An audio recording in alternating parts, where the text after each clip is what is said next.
Another edition of the Archeryshack Shop Talk. I'm Jeremy. I'm TJ. We're on podcast 75. Thanks for tuning in. We got some giveaway info to give you at the end of this whole thing.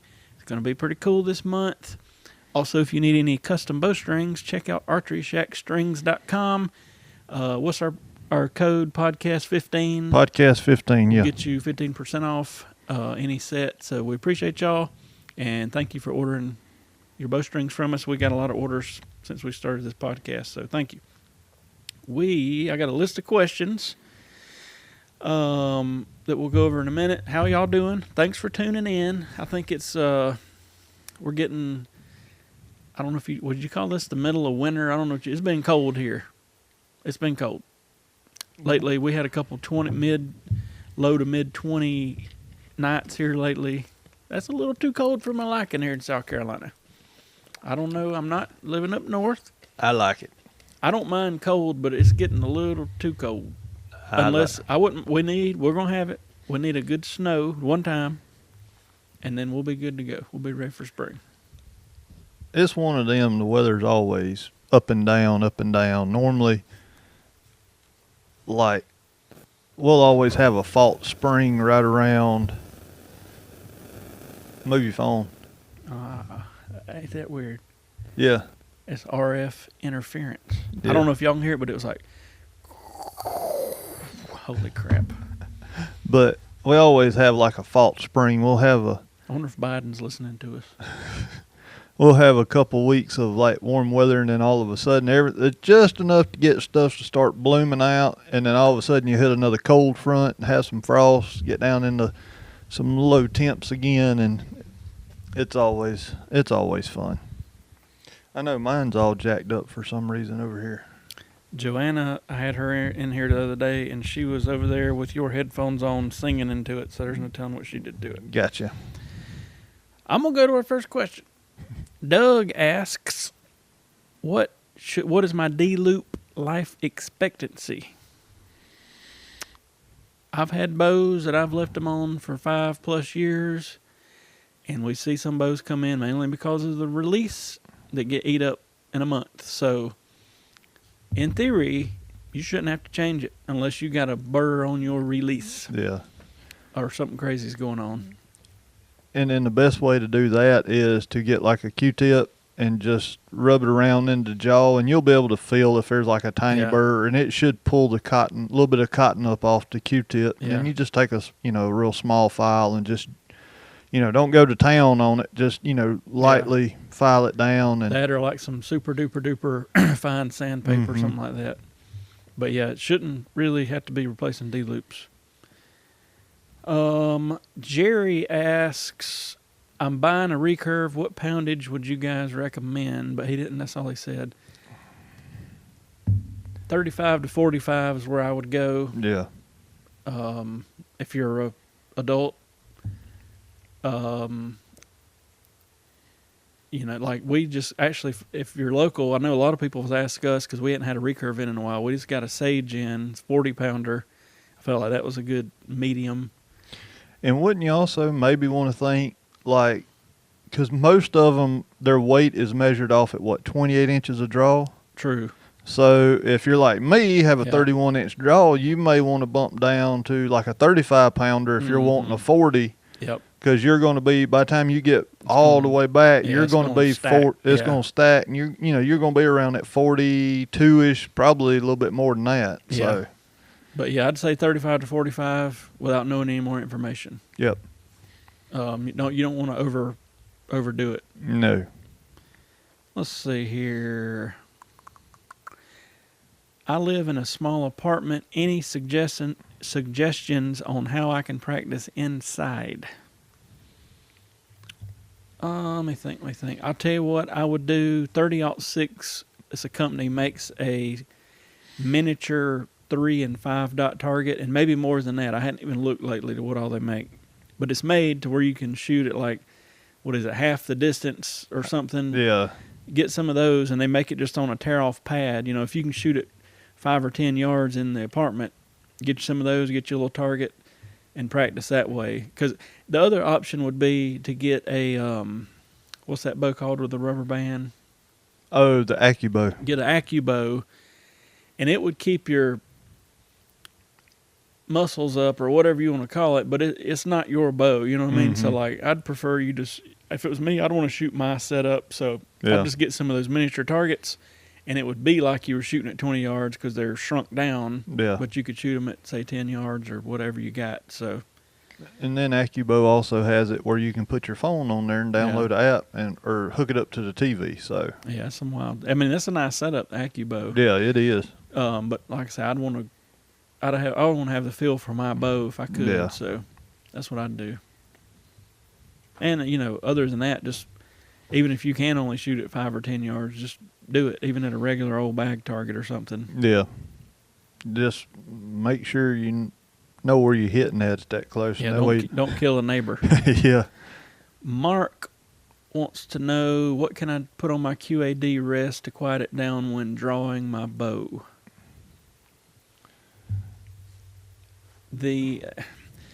That's the one thing that sucks, because the stuff QAD sends with a rest is a pain in the butt. It never stays on. Yeah.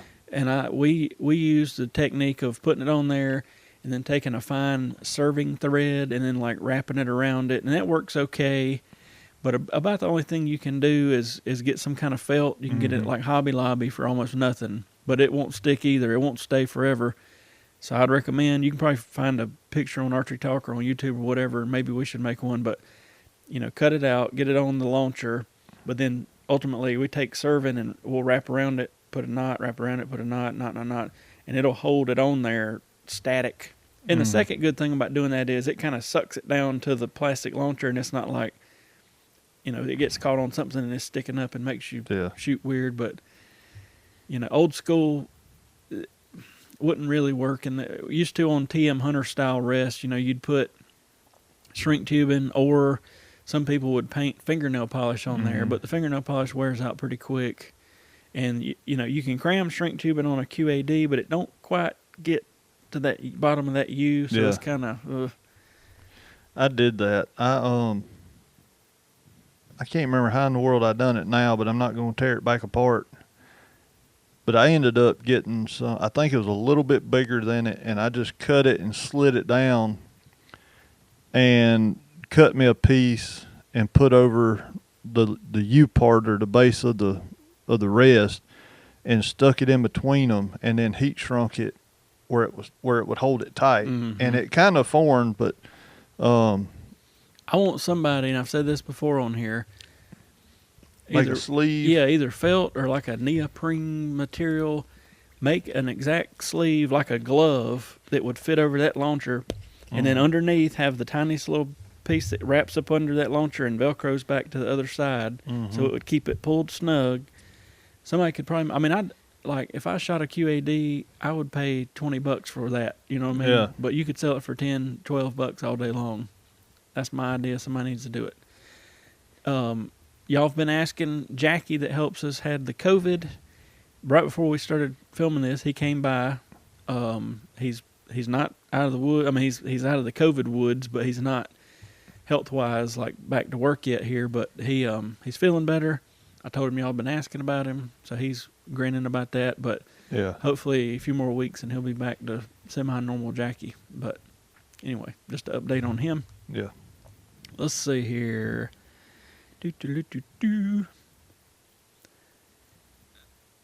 Bob wants to know what are the new trends you guys are seeing in archery right now? The biggest trend is heavy air stuff, the heavy air builds. That really started about 2-3 years ago, but it's still big on heavy airs. Nothing else really comes to mind. I don't think this is a trend, but we definitely are selling more 80-pound bows. Yeah. We don't even want to sell 80-pound bows, but people are asking for them than previously. But it's not a huge trend like the heavy arrow thing is. The heavy arrow thing's definitely by far the biggest. And I mean, this ain't a big trend, but we're seeing a lot more bow manufacturers come out with bows that are starting to cater to longer draws, like 31s, 32s, 33s. So long draw archers are starting to get, a few more bows out there, except for, just a couple that's been out there forever. The Species LD is one of them. It's a year old now, maybe? The weird thing is, we ordered 4 or 5 Species LD bows and sold them all. It was like the left-handed. I felt like previous years we'll order 1 or 2 left-handed bows, can't give them away. Mm-hmm. This year we've already sold 6 or more and still got people waiting on left-handed stuff. It's crazy. Yeah. So, I don't know. I don't either. Somebody asked me here. Rick asked, what size should my center serving be? I don't know if you mean, what should you buy to put on there, or what should your finish diameter be? But if you're buying something to put on there, usually a 21 thousandths works pretty good. And then if you're talking about finish diameter, just in general, the good click is about a 0.112. But on some of my tournament stuff, I want more around a 110 maybe, or 109, just that little bit looser. Sometimes you can get it a little too snug, but 112 will give it a good snap on. But yeah, and if you're talking about just the serving itself, 21 thousandths is pretty good. If you get around 25, 26 thousandths, you can it'll work, and it'll get tighter though. So yeah, and it's according to, there's a million of variations. Yeah, what materials you're stirring and all that. But if I was just, I don't know anything, I need to buy a roll of serving, get a 21 thousandths, something other, power grip or whatever you want to get.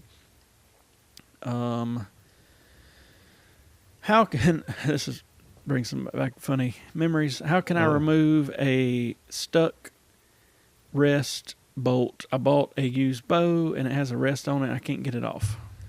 Oh, Lord. Somebody just sent us a thing here.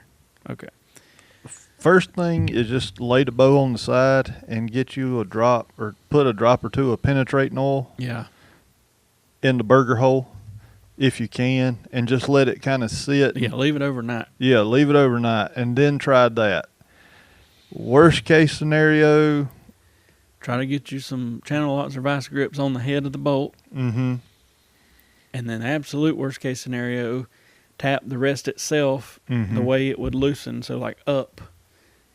But you're risking, scratching the bow. But sometimes, a couple times, we went live one night back, I don't know, summer, spring, and had this exact situation happen. And I didn't mean for it to happen, but I was over beating the bow with a hammer, and everybody was on there having a fit, laughing. Yeah.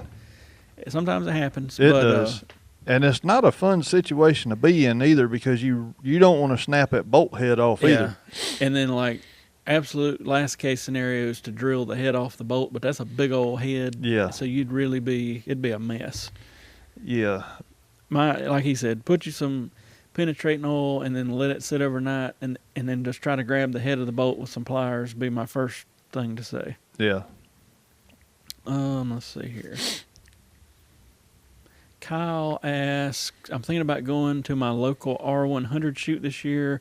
I know you guys have been. What should I expect and what should I prepare for? First things first is get there. If you can get there as soon as they let the first couple, as soon as you can get on the range, go ahead and do that. Depending on how many people you have in your group, they really don't enforce a group rule. So if it's just you and maybe another person, or let's just say 3 people, try to be the first ones there, because if not, and because everybody gets backed up on the double shot targets and on the African range, pretty much just be sure you got, stuff to snack on, stuff to drink, a stool, because like I said, it can get backed up big time. Our experience is we go to the one over here in Homer, Georgia. So I don't know if they do this everywhere. They probably do. They don't really announce it, but they will let you start shooting Friday at noon. Our experience on Friday has been great. There's not many people there. You don't really get backed up. You got plenty of time. They'll open up here, the African range, on Friday at noon, and you got plenty of time to shoot it. But when we've went on Saturdays and Sundays, our experience has varied. And sometimes, like, I mean, I've even said before, I'm not coming back because it took us 7 or 8 hours to shoot 50 targets, and it pisses me off because what'll happen is you'll get on that African range, and people will, I mean, it literally, let's just say the giraffe, because that's a popular target that people really want to shoot. Let's say it's target 30.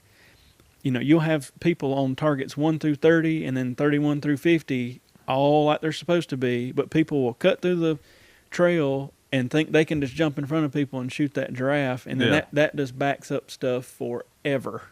And I want to kill those people. You know what I mean? You should, just like everybody else, shoot this course the way you're supposed to shoot it and this sort of thing. And then the double targets, like they have fighting bucks, fighting rams. The bear sitting on the toilet or a stump. It's normally a double shot. So what we learned is, like, me and Jeremy, we'll get up there and we'll take 2 airs with us. So he's going to shoot target. Which one you want first, Jeremy? You want right or left? He said, well, I'm going to go right. I said, all right, I'm going to take the left. Yeah. Well, I'll shoot the left. He'll shoot the right. And then while we're standing up there at the stake, we knock our other air. Mm-hmm. It's the same yardage because, and we just shoot the opposite target. So you can shoot Keep 4. It going, yeah, you shoot 4. If you had 4 people in your group, you do that, you're done in no time. And the number one thing that made me mad about R100, and I mean, don't get me wrong, we're going back because we like it, but one particular year, it was a Sunday, if I'm not mistaken, we actually spent the night over there. We started the course at right after 8 o'clock, and they came around behind us at probably 2 or 3 o'clock. We still had a good 10, 15 targets to go, and we'd been doing we didn't leave the range. We didn't do, we had started at 8, whatever, shot every target and waited and waited and waited. And here they come up behind us. They're pulling targets up, pretty much said, y'all got to go. Y'all need to hurry up because we're fixing to pull these targets up. And we're like, whoa, whoa, whoa, whoa. We paid our money. Yep. We hadn't cut. We never left this range. We're just waiting to shoot the rest of this thing. And all these people's cutting in front of us. We ain't said a word.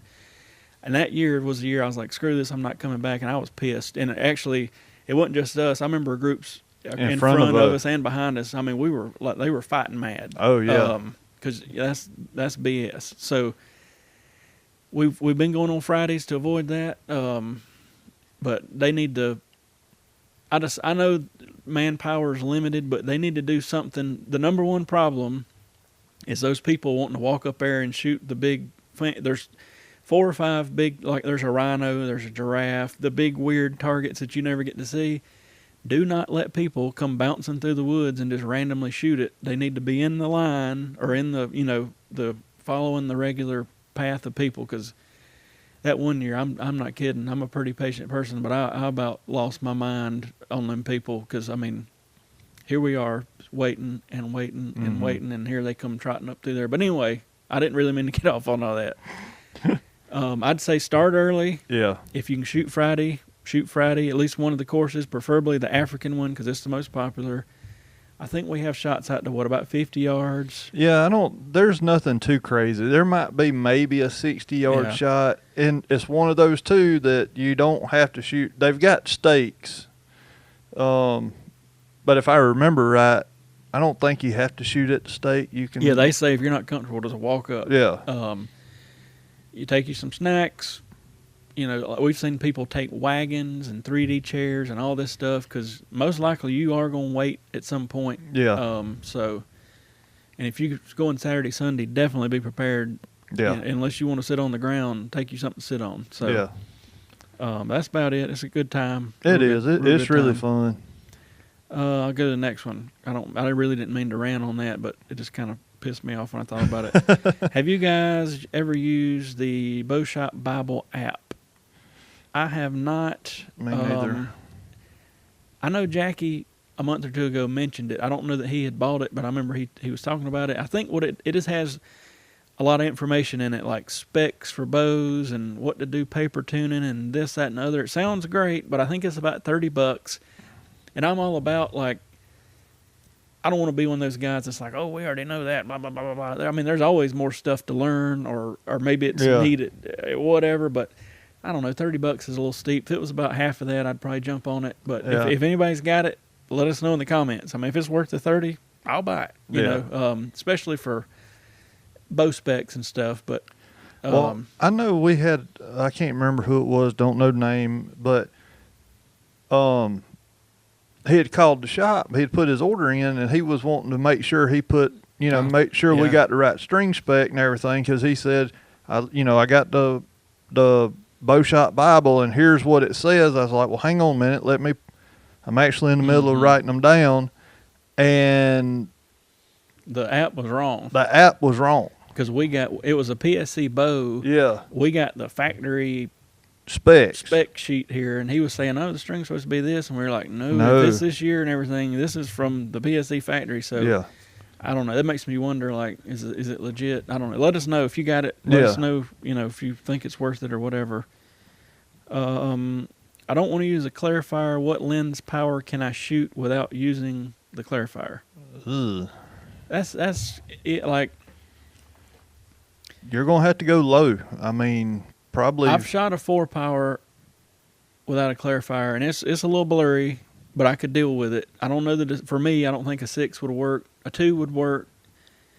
Any power is going to be a tiny bit blurry. Yeah. I could deal with it at 4, but I ended up putting a 1/2-power clarifier in mine just to do it. So I'd say 4 or under is doable. It's still going to be a little blurry, but 2 or 4. Yeah. Kind of okay. I am a new bow shooter. Talk me through how to adjust my draw weight. So I'm guessing it's a compound bow. You just get your limbs, the things that flex when you pull the bow back, top and bottom, fiberglass, they got a bolt in them, and pretty much you just loosen it up, but you want to make sure you do both of them equally. There's a top and bottom one. Roughly, now this varies by bow, but roughly it's 3 pounds per turn if you do both of them. And you want to do both of them so that both of those limbs stay equal. Now the touchy thing without knowing what your bow is there's only a certain number of turns you can take that thing off before they come off and whop you upside the head. So you want to definitely Google or ask somebody. There's PSC bows you can let 13 turns off of, but then there's other bows you can only let 3 or 4 turns off of. So don't go too far, and you'll definitely get hurt if that happens. So you're welcome to call us, and we'll tell us what bow you got, and we'll let you know. But equally turn. Let's say it's at 70 and you want to go to 65. Take about a turn and a half off the top, about a turn and a half off the bottom, or just take it to a shop and let them do it and check it. Most of them won't even charge you a dime to do it because it's so quick. But that's it. Just those limb bolts. It's according to the bow. It's usually a 3/16, 7/32, maybe a 1/4 inch or inch on a few, but just loosen them. Also, if they're already backed out, don't back them out anymore. Go ahead. You want to tighten them all the way down. Yeah. Take you a silver Sharpie and just put you a line on the bolt and the little bolt cup. So it's just a visual aid that no matter where you put that wrench, as long as you line that mark up, that's 1 turn. Yeah. But if it's already, if your limbs are already let out some, and you'll be able to tell because that limb cup will be against the riser, and as you'll be able to see threads of the limb bolt. So if you see threads of the limb bolt, just go ahead and tighten both of them all the way down, and then start your turns. Don't ever loosen one unless you're the one doing it and you know exactly how many turns you took out. Yeah. If you're listening, just call us. We'll talk you through it. Yeah. What speed difference do speed knocks make? I think we've talked about this a couple weeks ago. It's according to the bow. Some older bows was only 1, 2, 3 feet per second. Some of the newer bows I've seen up to 8 or 10 feet per second. So it's just according to the bow on how much speed. Some people don't care about them. Some people want them. Some people whatever. So it's just according to the bow. Usually the more speed knocks, the more difference it makes. Yeah. Just recently started listening to you guys. I didn't know how did you guys and the shop get started with archery? That's a long one. Yeah, it is. I'll make it quick. We should probably just make a whole video on this, but Yeah. let me think. For me, somewhere around 1994, a guy that worked for my dad got into bow hunting, and then very quickly got him into bow hunting. He goes to a pawn shop, buys a bear bow. I still got it hanging in the back. A year later, goes and buys a Matthews, buys me a Mountaineer. Then I started with a Browning. I don't know. I went Browning, Mountaineer, Matthews, by 97. But anyways, and then around about 97, I don't know, whatever just made me click with archery, and I bought stuff to do to fletch and cut arrows and a bow press, all this stuff, and I started working on like all the neighbors' bows, and then I guess just in a quick story, it progressed. 2000, they start building a sporting goods store in town that's got an indoor range, so I go and talk to them, and they hire me, and a few weeks later, I end up being the archery, what am I, 15? I end up being the archery department manager, and we sell all these bows and did like almost $1 million a year in just archery stuff. It was a big store. So long. We'll make a video at some point of the whole thing. And Yeah. But me and TJ's known each other since '94, and TJ gets involved with archery, and me and him shot together since then. And Yeah. The store we worked at closed down in '08. Took a couple year little breather. Started this shop. We've been here. What year is this? 21. We've been here since 13. So that's pretty much the gist of it. But I'll try to do a better explanation on a video one day. That's all the questions I got. Cool deal. Giveaway information for February. We are going to give away a Muddy Ducks custom tumbler. We're going to do it like last time. I'll put a link in the description. You go there, put it. I think it just asks for your name and email address. The last Thursday of February, we'll go live like we always do at around 6 o'clock, have everybody's name in a big bowl, and draw a name. So her tumblers, if you can go back to when she was on our podcast, just look at the thumbnails, you'll find her. She makes these awesome tumblers. She made me and TJ one that was like wood grain with the logo. So anyway, we will leave it up to her and you to what you want her to make. But one of her tumblers is what we're giving away. And, of course, we won't have it on hand, so when you win it, we'll put you in touch with her. Of course, it won't cost you a dime, but it'll take her a little time because she physically makes each one with the designs and all that, so that'll be cool. But that's what we're giving away this time. I think I'm pretty excited about it. Oh, yeah. And thank you, Muddy Ducks. She popped on our live. Every time we're live, she's on there, so you probably know her if you tune into our live Thursday night feeds. But she was the one that gave me the idea, and I was like, hey, that's a good idea. So, what else? Giveaway. We gave away arrows this past Thursday to Lawrence. Lawrence, look, he lives up in Clemson, so he actually drove down here, and TJ cut him for him and got him set up. So that's awesome. Congratulations, Lawrence. Yeah.